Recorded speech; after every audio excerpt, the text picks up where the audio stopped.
Hello and welcome to this episode. Thank you for joining us once again. Sean Brewster, Bodine Ledden with you back again. Today's topic, Bo, is 8 tips for a long and satisfying career in health. Yeah, it's a important one. It's something that I guess nearly everyone will face these dips in their in job satisfaction and motivation, a number of different things. I mean, I've certainly been there. I'm sure you have as well. Um, so yeah, I guess some tips to keep everyone on track or understand that you're not the only one that may be going through this. I guess the bit of a speed bump in your career or a feeling of not knowing what to do or what's next. So um, I guess I'll kick it off with my first tip. My Yep. first one is something that is, I guess, pretty close to my heart is keep learning. I really get a lot of enjoyment out of learning. I find that it motivates me to be better. I want to be better not only as a clinician but as an educator. But I do get a real kick out of it. I absolutely love finding out new things in the research that I didn't know before. I get really excited about that.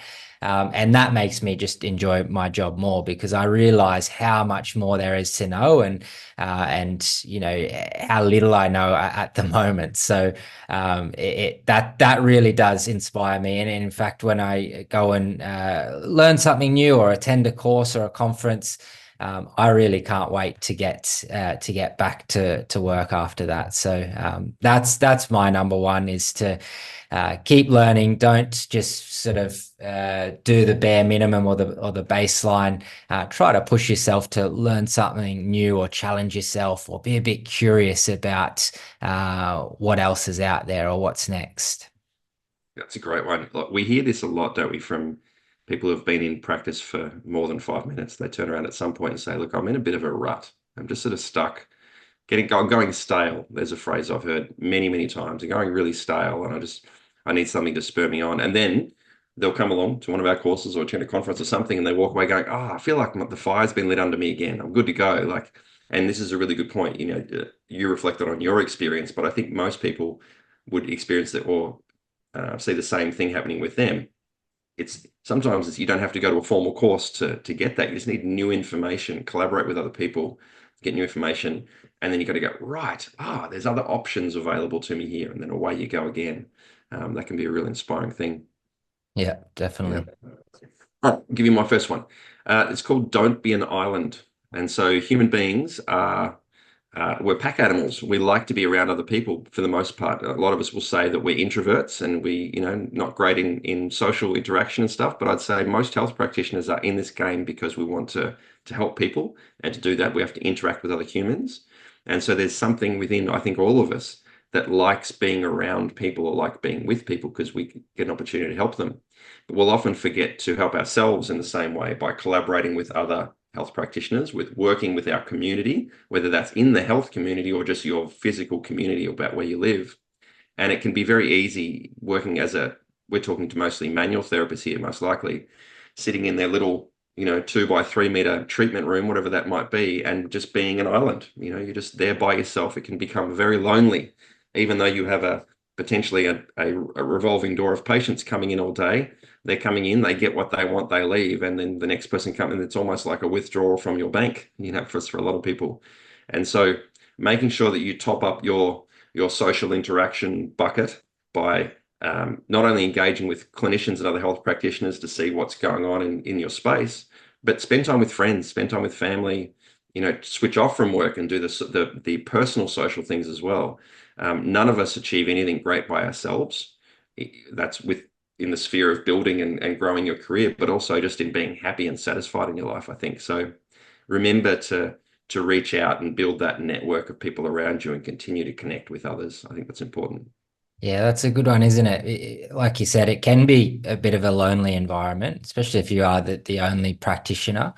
Um, and so that's, I guess, the useful thing that we have this thing called the internet now, where you can reach out to other people and in groups or via email to bounce ideas off other people, collaborate.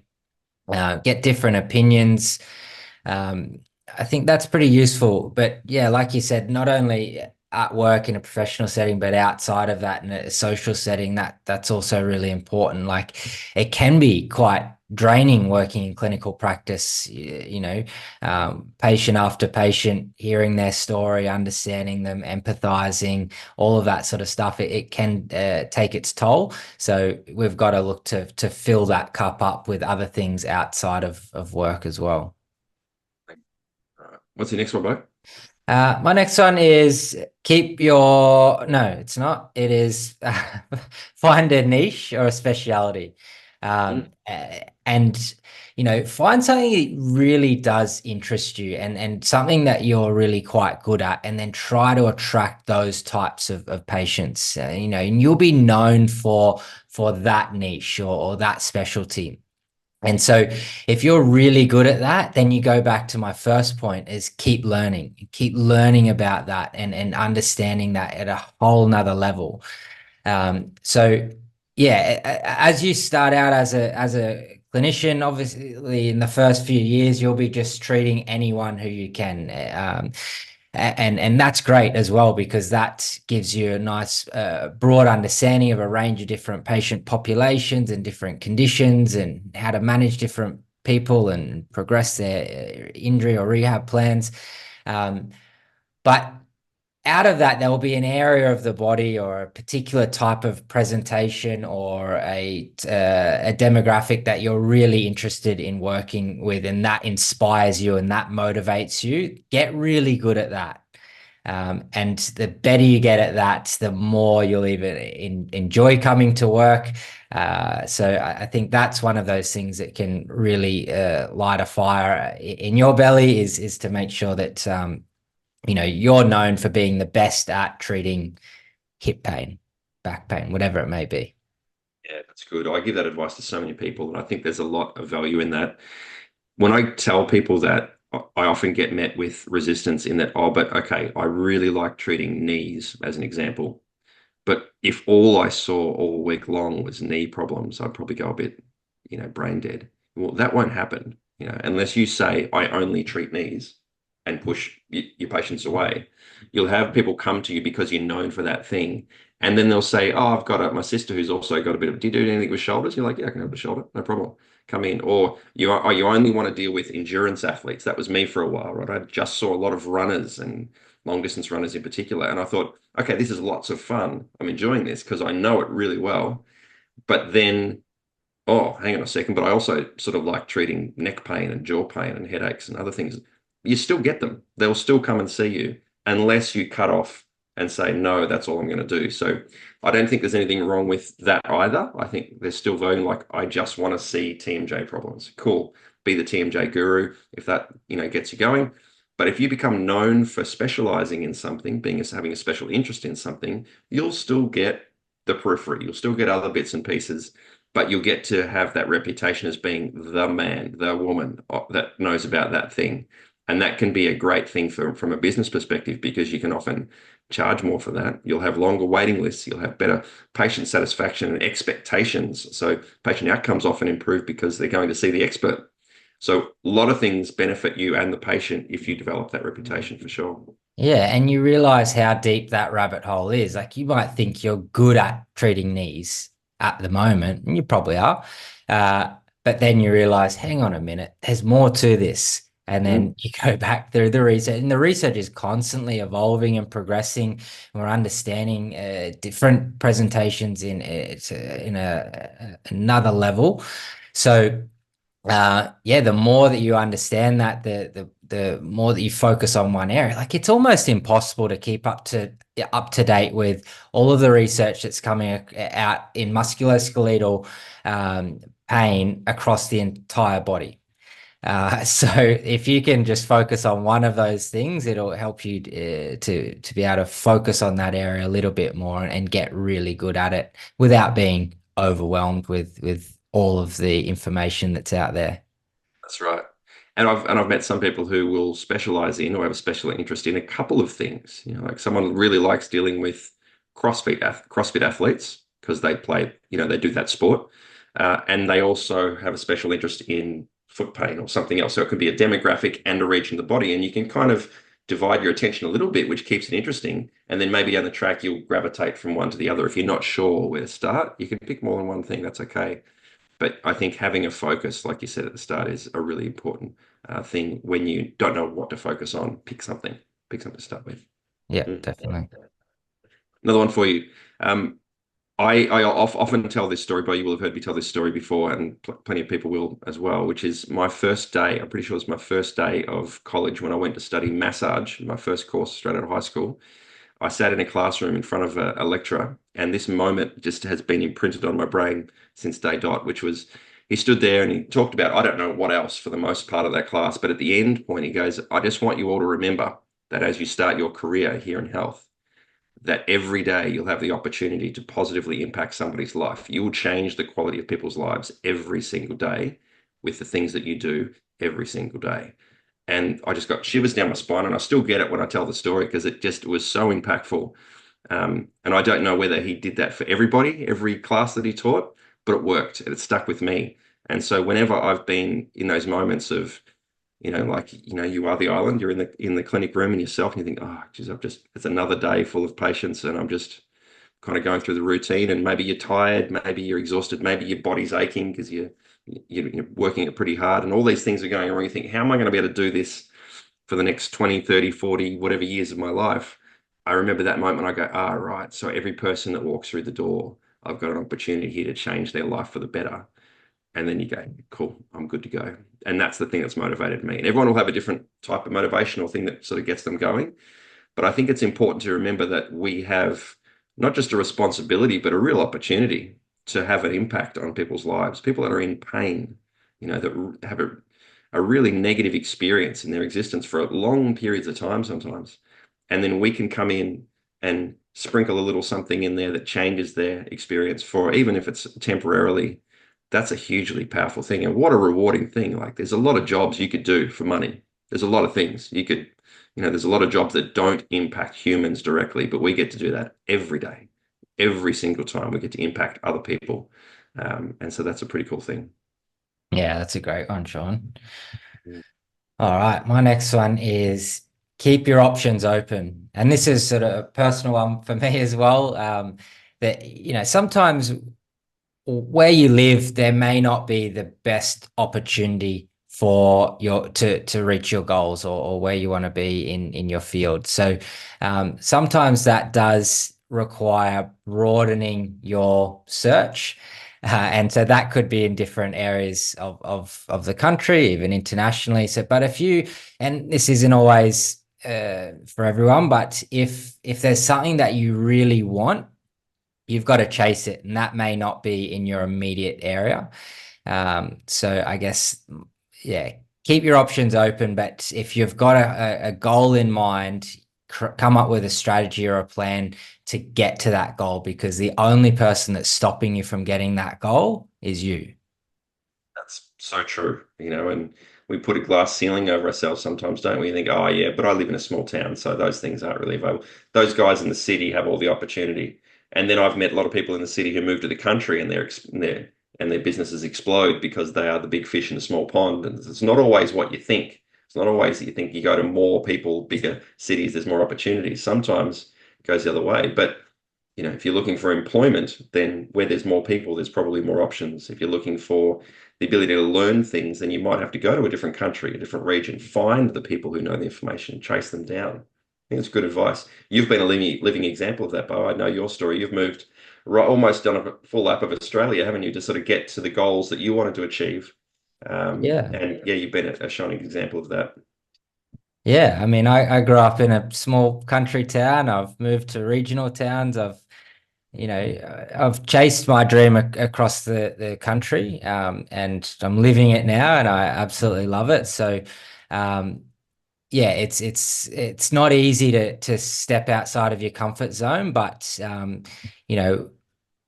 once you do it, you'll never look back. And Yeah, if it doesn't work out, you can always go back. There's that's right. there's no problem there either. Very few things in life are permanent, are they? Like, they might feel like it at the time, but you can often walk it back if you need to. And And, people, this is a funny thing too, people will change careers, not just jobs, but careers. I think the number was something like 5 times in a lifetime. A lot of people. Now, we hope that the people listening to this in the health industry, health profession, will stay in health because it's what a great, rewarding thing to do with your life is to help other people. But the reality is, you might start out as an XYZ therapist and then become something else. And look at us, we're spending most of our time in education now, and I didn't think that that's where I would end up. But like you and I both live by, keep your options open and see what things come along, and then you often end up in a place other than what you thought. But if you do it intentionally and with the right intention, then it's a good thing. You'll end up in the right place at the end of the day. Yeah, Mm. 100%. Another one for you. So you talked before about upskilling and learning new things to kind of keep that fire in the belly. I'd also add to that and would say challenge yourself to take on difficult patients, difficult scenarios. Like I remember early days in my clinical practice, there was a lot of patients who would come in with certain things. I'd go, I just don't know that. I don't understand that thing. I don't understand. Neurological presentation is a classic example. Scares a lot of patients away. So a lot of practitioners away because they don't understand the nervous system well. That's why we have these courses. But early days for me, I was like, wow, that's a whole other thing, and I would just kind of back away quietly, right? But if you can challenge yourself, not just to learn new things, but to explore the blind spots in your clinical expertise, like, okay, I don't understand that well, so I'm going to go and not just do some learning, but do some investigation, read, ask questions, ask other practitioners. And this is still learning, right? So to your point as well before, but thinking about where your blind spots are and challenging yourself to go exploring those dark caves, because the more light you shine into those caves, the less challenges you'll have when it comes to patients. You'll get 100 people that will walk through your door next month. You'll be able to help most of them as opposed to a percentage of them. And so we want to be able to try to fill the gaps where possible, by challenging yourself to try hard things, look for the difficult things, or I think probably the blind spot is the best way to put it, is look for the blind spots in your skill, expertise, understanding and experience, and try to color those bits in. Yeah, that's it. It's easy to look at every presentation that walks through the door as, oh, they've just got back pain. What is it about that back pain? What more specifically could it be? What are these other contributors? What are your differentials? All of these sorts of things, and understand that it may be a little bit more complex than just back pain. All right. And there could be a number of other things that go with that. And so challenging yourself to think beyond that, asking for input from other people to challenge that as well can be helpful, because actually I didn't think of that, or I didn't look at it that way. So yeah, that can be really important, because that probably goes into our last episode about things that you can do to avoid burnout or feeling flat in your job role. Is one of those things is challenging yourself. I know that me personally, I get very bored if I'm not being challenged, and so being challenged by difficult cases, it makes you reflect and learn from that process as well. So I think that's a really good one. And you know that about yourself, but I think everyone will have a degree of that to themselves as well. But it's also understanding what are the things that challenge you, like what are the things that push you. Some people like complex cases. Some people like diverse populations. Some people like seeing more of the same thing so they can know that thing really well. And so figure out what is the thing that fires you up and chase that down. I think that's good advice. What else you got there? Last one is make time. Now, make time for yourself, make time to exercise, to sleep, to live a good, healthy lifestyle, make time for family, make time for everything else outside of work. So that can be really important. So if we don't have time, you always feel like you don't have time, and that's usually because you haven't set aside a little bit of time for yourself, because these are things that fill you up a little bit more. they decrease stress, they improve your overall enjoyment of life. Otherwise, you feel like one day runs into the next week runs into the next, months, and so on. And you can end up being really run down. And so we hear this from patients all the time as well. I don't have time to do this. Well, you've got to make time. You've got to make that a priority. And that can even be things that separate yourself from technology, social media, TV, anything where you can be more present in that moment and really just focus on yourself. That can be super important, I think. So, yeah, make time for yourself, make time for other people, make time for exercise, good health, a number of those other things.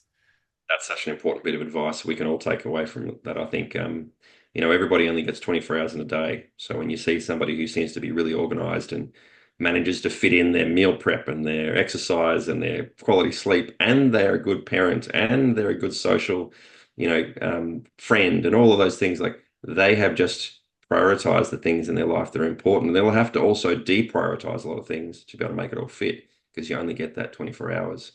And so no one's special in that way. We all just have different priorities. Yeah, and we talk to our patients about this in the whole biopsychosocial model. Yeah. Where's this social element going? And are we focusing on that as well? If people are, I don't have time to respond to your text message or get back to your email, or I don't have time to catch up for a coffee for 20 minutes. It's like, hang on a minute, what's really most important? Because that can make a big difference to you, even though you might have a lot of things on. That social interaction with a good friend or a family member, that can give you that bit of extra energy, or that boost, or a number of things that can help with making time to exercise. We know the benefits of exercise. We know the benefits of good quality nutrition and lifestyle. But if we're not having time for that, that can decrease quality of life. We've got to put that as a priority and think about how we can fit those other things in around our priorities. That's really good advice. If not for your career, then just for life. I think that's important. It kind of flows into my last point too, which is build a career by design, not by default. And I think we can all reflect on our own life and think about how we've designed our lives by design, which is where we will go through school to develop fundamental knowledge and information and skills and abilities. We'll then maybe go to trade school or university, or maybe do some sort of stuff after high school to get us a ticket that gets in the door to be able to do the job that we want to do. Or we just find the job that we want to do and we go off and do that. And then over the course of our life, we invest in our superannuation. We might buy a house, we buy assets which appreciate in value over time. And then those things help to put us in a better position later in life, so that we can then slow down and enjoy things and have some financial stability. And then we retire, and we do, like, there's a plan, there's a trajectory that we all kind of design ourselves into with our lives, so that we can achieve the ultimate outcome of being happy at the end of the day and satisfied with what we've done. And I think I was just mentioning before about the number of times people will change careers, not just jobs, but careers, and go to different professions, different industries in their lives. And I think that happens more when we're not taking that same degree of intention into the way that we spend our working life, which is by far the majority of our life. For most of us, it's our working life.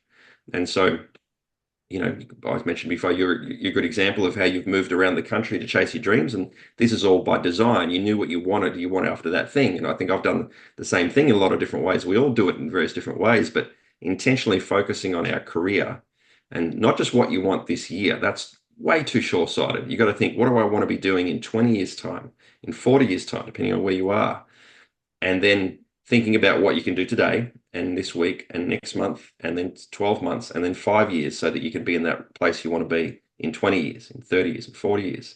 This is the design that we all think about with our lives. Nobody expects to be able to retire at 25, right? Unless they're an internet genius and, can sell widgets for, all over the world or something. But at 25, you're thinking, okay, I've got to work now and I've got to build the thing so that when I'm retirement age or somewhere near that, I could be comfortable. Well, let's think like that with our careers. What are we investing in now? Back to your earlier points about learning and education. What are we investing in now so that I can develop that reputation as being a specialist or being well known for something? What am I spending my time outside of the clinic room doing so that I can build the business that I want, or the reputation that I want, the following that I want, all of those things.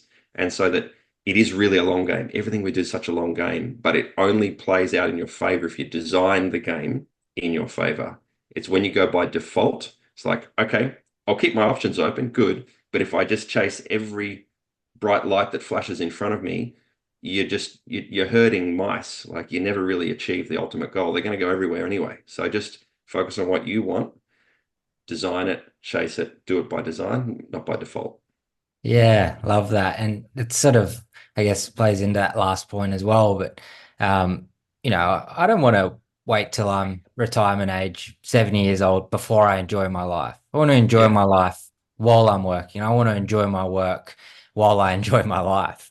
And Yeah. so that needs to go hand in hand. And we've got to understand that, um, to do both of those well, they've got to work together. They've got to be in balance. It can't be just one or the other. I'll work really hard so then I can enjoy my life, because you'll suffer in the meantime, and your job will suffer as well. So, yeah, I think they're both really important points there. You hear that phrase all the time about, people often just spend their whole working life looking forward to their holiday. They want to get away from work. Like, why not design a life that you don't want to escape from? Like, I could work all year without a holiday, and I'll need breaks, but I don't need to get away from work to enjoy myself. I just need to be conscious about how I'm working and focus on the things that will get me towards my ultimate goals and enjoy it along the way. Like, and obviously, not every job out there is going to be enjoyable. There's people doing things that nobody wants to do, but they're important, right? And that's the case. But we are talking about health practitioners by and large, and what we're doing here. And there's a lot of opportunity to be really happy, really satisfied in what you do. And it won't be uh, sunshines and rainbows every day. It won't be like that every single day. But when you take the aggregate of that whole year of your existence, was most of it pretty good? Well, then that's a pretty good life. If you can do that by design, I think you're on the right track. Yeah, but at the same time, I think that having those breaks are important, even if you don't want them. Um, Having those, like that's sort of designing that career is Balance. designing where you put those breaks as well, because sometimes you'll get away for a break. You're away from everything that's work related. You're trying to switch your mind off from that. You come back and you are so motivated to get started. It is like a fresh start. I find, when I do that, it's like the whole New Year's resolution kickstarts again. They normally wear off after about a month. So if you can have several breaks throughout the year to kickstart those goals again, that might be a good way to do it, to keep you motivated, but not having to wait 12 months for 11 months for your holiday. Do that regularly, and the business will survive while you're not there, but you've got to design it that way. Yeah, that's right. It's all about intention, what you're trying to achieve, and then design around that intention. And some people need more breaks. Some people need more variety in the work they do. Some people need more time to focus so that they can achieve things, and through that achievement, they get that satisfaction. Everybody's a little bit different, so understand yourself. But that's the beauty of this word design, is you get to create it to fit you. And you might be thinking, listen to this, well, hang on a second, I work for somebody else. They're my boss. They're kind of designing my career. They're not. They might have designed your job role, but ultimately your job role will evolve, should evolve, and maybe change completely into something else at some point. And so you get to design your career, the trajectory of where you start, where you go, and where you finish. And it's not always going to be in the same job. And so think about, okay, I'm doing this now. What are the strengths I'll get? I remember I did a job for 13 years, which didn't end up where I planned it to be. It ended, and I went, oh, that was the thing I thought I was going to do forever. And I walked away kind of disappointed. And then reflecting back on it, I went, no, you know what? I learned the foundational skills and understanding that set me up for the next part of my career that I wouldn't have got otherwise. So it's not always where you think you're going to land. But every bit of that, every chapter of that book has part of the story within it. And so try to design it so that the book finishes where you want it to be, and be willing to just sort of, find your way through it as you go through it. Yeah, I really like that one. I think that's good advice. Cool. Well, that gives us 8 tips for a long and satisfying career. There's millions more, I'm sure, Bo, but there's 4 from each of us for everybody today. Hopefully everyone's taking away something they can use. And we'll catch you all on the next one.